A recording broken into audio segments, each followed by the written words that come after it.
Vibration de la pensée par William Walker Atkinson. Chapitre numéro 12. Développement de nouvelles cellules cérébrales. Comment se débarrasser d'un sentiment indésirable? La meilleure méthode pour vous débarrasser d'une émotion ou d'un sentiment indésirable est de cultiver l'émotion ou le sentiment opposé à celui que vous désirez éliminer. Souvent, nous pensons que nous sommes les fruits de nos émotions et de nos sentiments. Nous imaginons qu'ils sont notre moi et que nous n'y pouvons rien. Cela est totalement faux. Il est vrai que la majorité des gens sont esclaves de leurs émotions et sentiments et se laissent dominer par eux. Ils pensent que les sentiments sont quelque chose qui gouverne une personne et qu'il est impossible de s'en libérer. Du coup, ils ne font rien pour les repousser. Ils acceptent n'importe quel sentiment sans se poser de questions, même s'ils savent que cette attitude mentale est nuisible pour eux et ne leur apporte que malheur et échec au lieu du bonheur et du succès. Ils se contentent de se répéter qu'il n'y a pas d'autre solution et en conséquence ne réagissent pas. Est-il possible de changer de nature entièrement? La bonne nouvelle est que la nouvelle psychologie nous prouve que nous sommes maîtres de nos émotions et sentiments et non leurs esclaves. Elle nous enseigne que nos cellules cérébrales peuvent se développer suivant les lignes désirées et que les anciennes cellules néfastes peuvent se détruire et s'atrophier faute d'utilisation. En gros, il est possible de se façonner soi-même et de changer de nature entièrement. Cela n'est pas une théorie utopique, mais un fait réel démontré par des milliers de personnes. C'est un fait qui attire de plus en plus l'attention de toute l'humanité. Quelle que soit notre théorie sur l'esprit, nous devons admettre au moins que le cerveau est son instrument.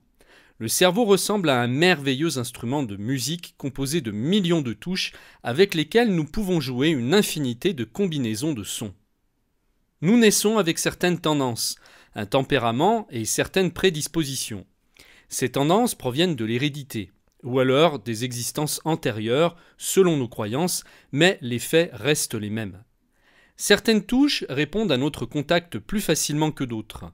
Certaines notes semblent sonner plus fort lorsque nous balayons les cordes. D'autres vibrent plus difficilement. Mais si nous faisons un effort de volonté pour restreindre la faculté de vibration de certaines notes, nous aurons un son clair de celles qui répondaient difficilement à notre appel.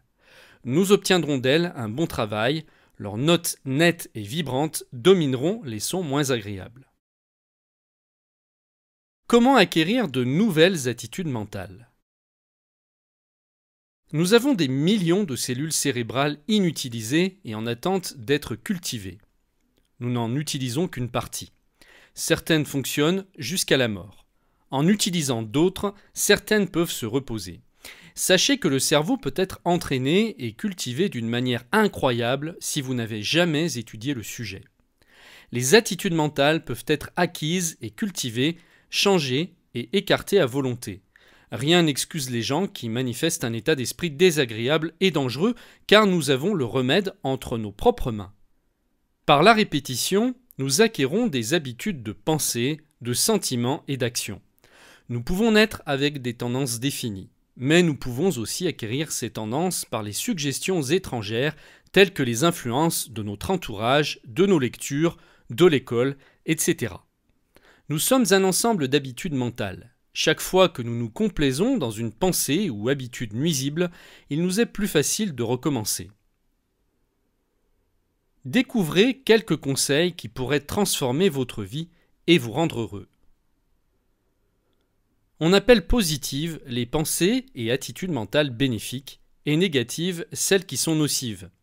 Notre esprit reconnaît instinctivement celles qui nous sont bénéfiques. De ce fait, celles-ci s'implantent facilement et sans encombre dans notre esprit. Elles ont évidemment beaucoup plus d'impact qu'une pensée indésirable. Une pensée positive triomphera toujours sur les pensées négatives, quel que soit le nombre de ces dernières.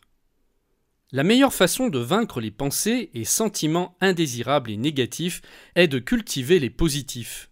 La pensée positive est la plante mentale la plus puissante. Elle empêche les pensées négatives de se nourrir et donc de grandir et de survivre.